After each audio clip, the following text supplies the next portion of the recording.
কারণ এই অঞ্চলে আপনারা জানেন আমি একটা ইংলিশ মিডিয়ামে স্কুল করে দিয়েছি, যে স্কুলটা ছোটোবেলায় আমি পড়াতাম যখন আমি কলেজে পড়তাম। কাজে এই সব অঞ্চলে প্রত্যেকটা অলিগলি আমার খুবই নখদর্পণে এবং আমার খুবই পরিচিত। আজকের এই শুভ দিনে বিশেষ করে আপনাদের শীতলা পুজো আসছে এবং শীতলা পুজোকে কেন্দ্র করে আপনারা সকলে সমবেত হয়েছেন, জাগ্রত হয়েছেন, এটা খুব ভালো। এই রাস্তার মধ্যেই সাম্প্রদায়িক সম্প্রীতি, গুরুদ্বারাও পাবেন, মসজিদও পাবেন, পুজোও পাবেন, মন্দিরও পাবেন, সব কিছু পাবেন এবং বড় হাসপাতাল, পিজি হসপিটালের মতো হাসপাতালও এখানে আছে, বামু নিউরোলজি সবই আছে। সুতরাং আজকের এই শুভ সন্ধ্যায় আপনাদের সকলকে আগাম মা শীতলা পুজোর অভিনন্দন জানাচ্ছি। আমরা সবাই জানি শীতলা পুজোয় সবাই পান্তা ভাত খায়। আমি জানি না আপনাদের এলাকায় কি সিস্টেম, কিন্তু সব পাড়ায় পাড়ায় শীতলা পুজো কিন্তু হয়।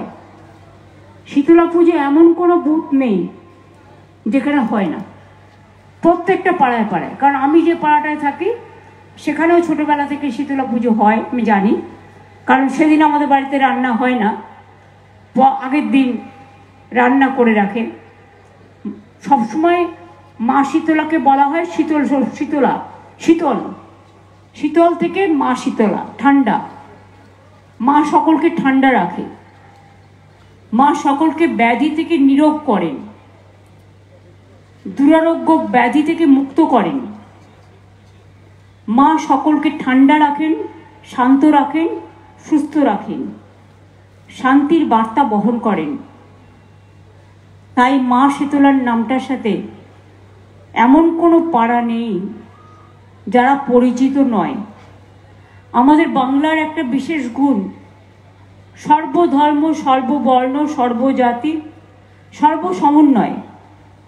এবং অনেক জাতির মধ্যে আবার বিভিন্ন জাতি আছে।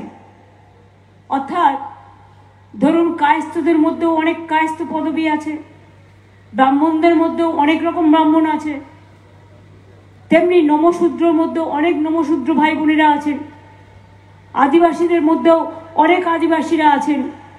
কেউ মুন্ডা, তো কেউ লোহার, কেউ হাজরা, তো কেউ মুর্মু, নানা রকম বিভিন্ন। মানে আমাদের দেশটা এরকমই, এক একটা রাজ্যের এক এক রকম ভাষা।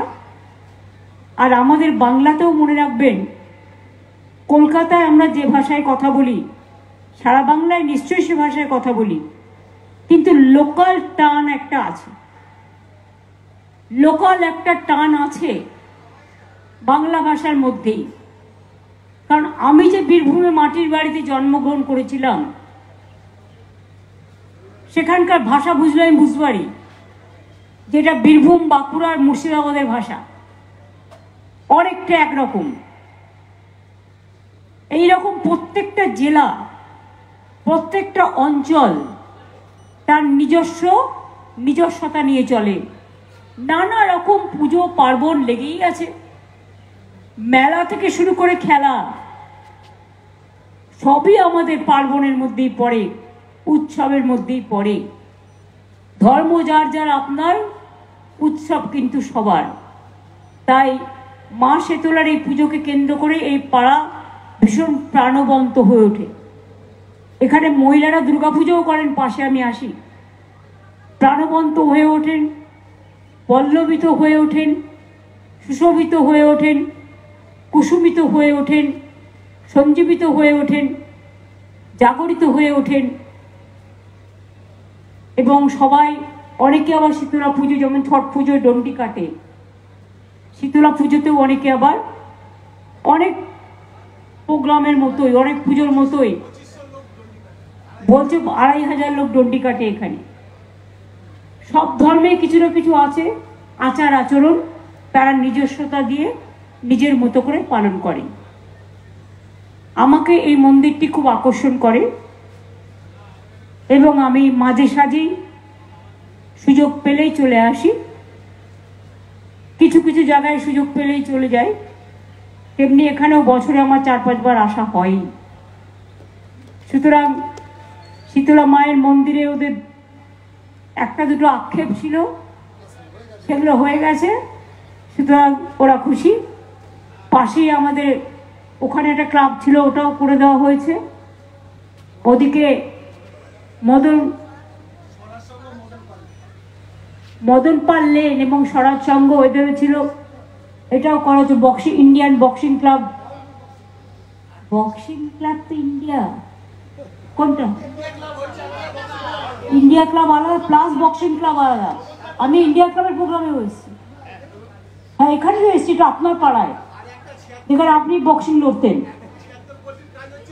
হ্যাঁ 76 পল্লী ভেনাস পল্লীর কাজ হচ্ছে, বিভিন্ন জায়গায় চলছে।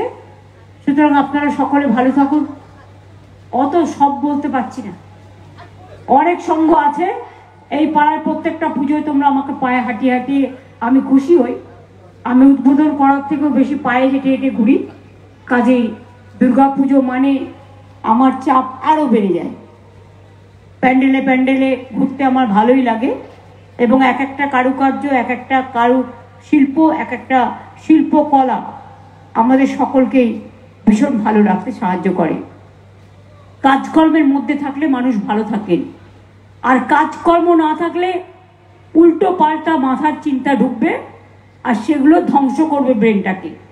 আর কাজকর্মের মধ্যে থাকলে দেখবেন আপনার মাথায় কোনো উল্টো পাল্টা চিন্তা আসছে না। আরে কখনো কখনো মানুষের জীবনে খারাপ সময় আসে, কখনো ভালো সময় আসে।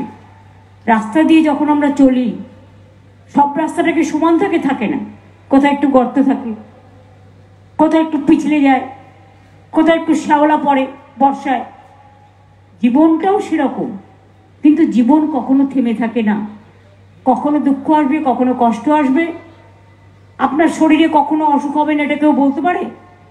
রামকৃষ্ণ পরমহংসদেব বলতেন, ওরে শরীরটাকে রৌদ্রে ঘোরাবি, বর্ষায় ভেজাবি, শরীরটাকে যত্ন করবি না, শরীরটাকে কষ্ট দিবি, তা শরীর তো তোকে মাঝে মাঝে বেগ দেবে। এই কথাগুলো কত সত্য, আজও কিন্তু আমরা সেগুলো বুঝতে পারি এবং আমাদের শিক্ষা দেয়। কাজে এগুলো শিক্ষণীয়, গ্রহণীয় এবং শিক্ষণীয় সবসময়। আপনারা সকলে ভালো থাকবেন, সুন্দর থাকবেন।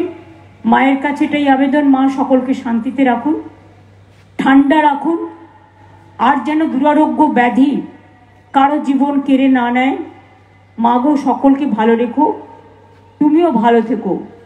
দুর্যোগ থেকে, দুর্ভোগ থেকে, দুরারোগ থেকে, দাঙ্গা থেকে, সন্ত্রাস থেকে, সব কিছু থেকে আমরা সবাই যেন ভালোভাবে, সব পরিবার, সব মানুষ, সব মামাটি মানুষের কল্যাণ করো। মায়ের কাছে এটাই আবেদন। মাকে বলবো যে মন্ত্র সবাই বলে, সব ধর্মে সব ঠাকুরকেই আমরা বলে থাকি। শীতলা পুজোর আলাদা মন্ত্র পুরোহিত বলবেন, ওং সর্বমঙ্গলা মঙ্গলে শিবে সর্বাত্ম সাধিকে শরণ্যে ত্র্যম্বকে গৌরী নারায়ণী নমস্তুতে। এক একটা মায়ের এক একটা রূপ, কিন্তু দেবী ঘরের মা যেমন মা, মন্দিরের মাও কিন্তু আমাদের মা, আম্মাও কিন্তু আমাদের আম্মা, মাদারও কিন্তু আমাদের মা। পৃথিবীতে দুটো কথা খুব চল আছে, একটা হচ্ছে মাদার। সবাই কিন্তু মাদার মানে কি জানে, এটাই কিন্তু কোনো ভুল বোঝাবুঝি হয় না। এখানেই যান মাদার কথাটা সব জায়গায় চলে, তো কেউ মা বলে, কেউ আম্মা বলে, কেউ মাদার বলে, তফাৎ এটাই। জল কেউ ওয়াটার বলে, কেউ জল বলে, কেউ পানি বলে, এটুকুই তফাৎ, আর তো কিছু নয়। সুতরাং সৃষ্টি স্থিতি বিনাশানং শক্তিভূতে সনাতনী গুণশ্রয়ী গুণময়ী নারায়ণী নমস্তুতে। শরণাগত দীনার্থ পরিত্রাণ পরায়ণে সর্বস্বার্থী হরে দেবী নারায়ণী নমস্তুতে। মা সকলকে ভালো রাখুন, মা নিজেও ভালো থাকুন। আমরা শুধু মার কাছে চাইবো আর মার ভালো আমরা চাইবো না, এটা কিন্তু হতে পারে না। মনে রাখবেন, মা মানে ধর্ম, মানে মানবিকতা, ধর্ম মানে মনুষ্যত্ব, ধর্ম মানে সমাজ শিক্ষা, ধর্ম মানে সুসংস্কার, ধর্ম মানে ভালোবাসা, ধর্ম মানুষকে আপন করে নেয়, কাউকে ফিরিয়ে দেয় না। সবাইকে আপন করে নেয় এবং সকলকে ভালো রেখে দেয়। কাজেই যত আপনারা বিভিন্ন চর্চার মধ্যে দিয়ে এগিয়ে যাবেন, ধর্মের মধ্যে দিয়েও সংস্কৃতি চর্চা হয়, সাংস্কৃতিক অনেক অনুষ্ঠান হয়, শিল্পীরাও এই সময় আসেন, গান বাজনা করেন, তাদেরও উৎসাহ উদ্দীপনা দেখে আমাদের ভালোই লাগে। ভালো থাকবেন, সুস্থ থাকবেন। সকলকে অনেক অনেক শুভনন্দন, ধন্যবাদ, নমস্কার, नमस्ते। आप लोग अच्छा रहिए। Thank you so much. খাঁটি সোনার সঠিক দাম বর্মন জুয়েলার্স তারই নাম। হলমার্ক সোনার বিশ্বস্ত প্রতিষ্ঠান বর্মন জুয়েলার্সে আসুন। যে কোনো উৎসবে, উপহারে, নিত্য প্রয়োজনে নিজের মনের মতো গহনার অর্ডার দিন অথবা আমাদের রেডিমেড জুয়েলারি বিভাগ থেকে আপনার মনের মতো গহনা কিনুন। হ্যাঁ, বিশ্বস্ত গহনার একমাত্র প্রতিষ্ঠান বর্মন জুয়েলার্স। খাঁটি সোনা এবং রূপোর গহনা পাওয়া যায় সঠিক দামে বর্মন জুয়েলার্সে। সীতাহার, কানের বালা, বাউটি, চূড়, কঙ্গন কি চাই আপনার? যে কোনো বিয়ে হোক, যে কোনো উৎসব হোক, যে কোনো অনুষ্ঠান হোক, আপনার মনের মতো গহনা আমাদের কাছে বানাতেও পারেন অথবা রেডিমেড কিনতেও পারেন। বর্মন জুয়েলার্সের অনেক অনেক কালেকশন রয়েছে। হালকা ভারী সব ধরনের কালেকশানে সেজে উঠেছে নিত্য নতুন গহনায় বর্মন জুয়েলার্স। আমার আপনার সবার প্রিয় জুয়েলারি প্রতিষ্ঠান Barman jewellers, 26 south AB road, post Fingapara, Kakinara, উত্তর 24 পরগনা। প্রোপাইটার রঞ্জিত বর্মন। বর্মন জুয়েলার্সে সকলকে জানাই সাদর আমন্ত্রণ।